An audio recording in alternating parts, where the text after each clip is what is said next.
chào chào chào chị luôn đó. Ô, phải đâu.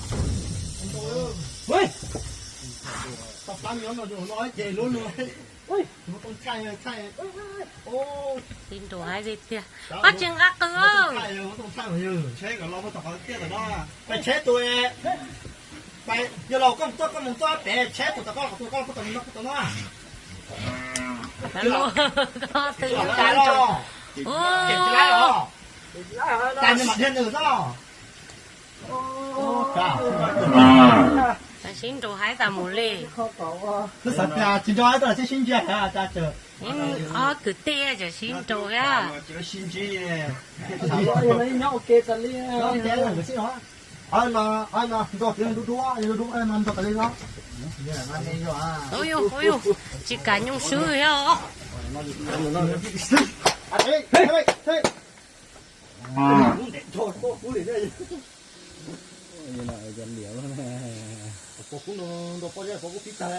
Nhà lo nói cho mấy chính trai là lo à.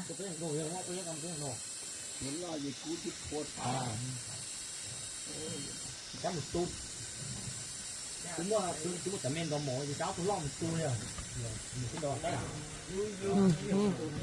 Nhưng mấy chị cho mới rõ gì nhưng mấy máy chỉ cả nhung heo. Cú tơ ở xa rồi, thắt kẹo. Nhớ còn trai chén người em rất thơm muốn lùa. Tặng tôi coi. Thôi. Ô, chả nên muốn nhung được. Sao nên thấy khó hả? Tôi được ta đâu. Đi tôi mà giờ em. Về tôi thì tôi thằng nào mới được. Tôi được. Tôi đọc phong đi tao có là cái này rong bây giờ làm gì à? Nem men được chỉ cả nhung ơ nem men được.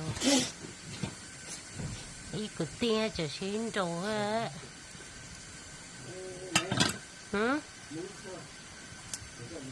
Ôi yo.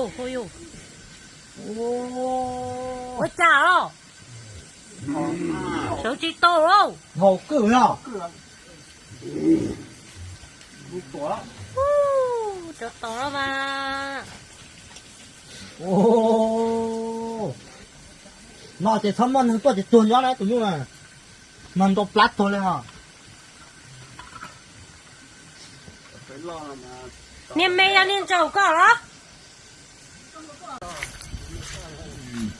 Wow, chả sáng nó có tử nè.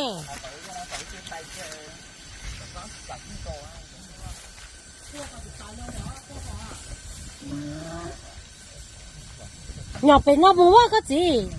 Nhỏ bé bó tư nó có sửa lá. Tạt tề vô. Nhỏ bó tư cơ. Đây.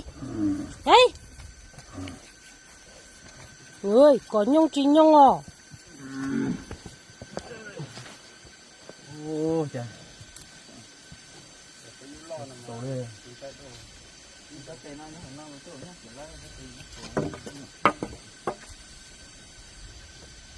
Cho tổ nó xin đồ kìa. Nó bóng hồn nó. Sơ. Nhung quá tí nào à? Sổ ngay chạy.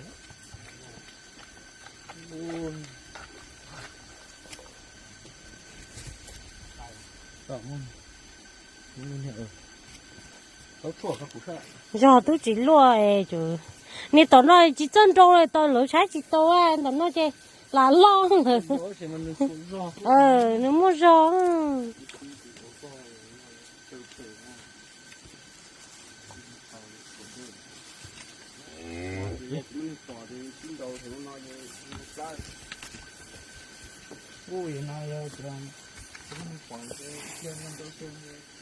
Mua có con lư sao?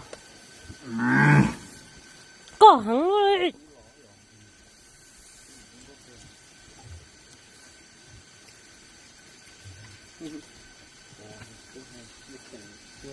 Đến đồ hai chị hai liều. Ô, bỏ chả nên lon đủ nè, bón chơi to là lon trà nè. To kìa đếm lông treo. Cả cá lò hết xuống. Mấy.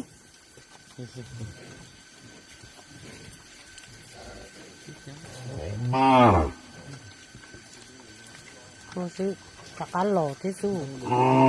Luôn hổ ra. Rồi nó chúng nó rồi. Không rồi anh chim bố nè lo nó. Nó sắp bên này thì là chúng tôi nó.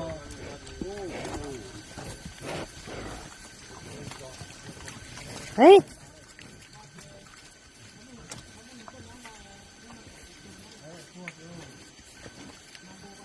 Tụi hai chị hai.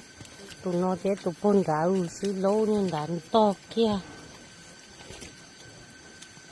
Nên đại nè cứ vô nè. Đấy.